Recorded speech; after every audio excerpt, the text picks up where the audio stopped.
Welcome to CIS Engine Service Literature.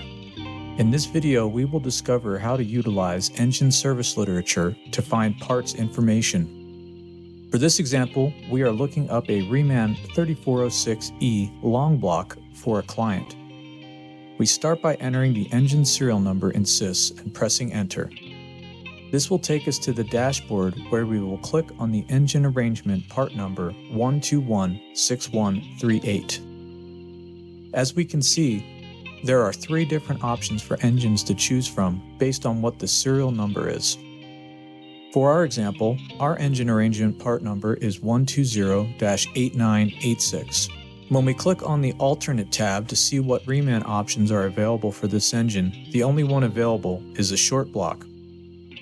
Based on what CIS is telling us about this serial number break for the engine is there is no long block available.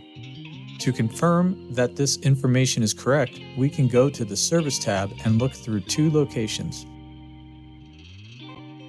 One of them is Engine News. This option is where we find information about updates to the engine and engine parts with part number updates. But since this engine is in an on-highway truck, there's also another place that we can look for updated information. We can click on the Truck Engine News tab all the way down at the bottom of the left-hand column. The Truck Engine News tab will give us information including part number updates for engines that were specifically designed and installed into on-highway trucks. When we look through this information, we can see that there are new Reman content engines available for certain on-highway truck engines. We could see on the chart in Table 1 that based on our serial number prefix, there are 2 Reman options available.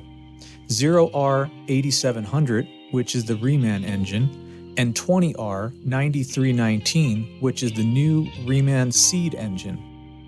Looking through this literature is a great way to find engine information relevant to your search that might not be available anywhere else. This concludes CIS Engine Service Literature. We should now know how to utilize engine service literature to find parts information. If you have any questions, contact the training team at training.department@empire-cat.com.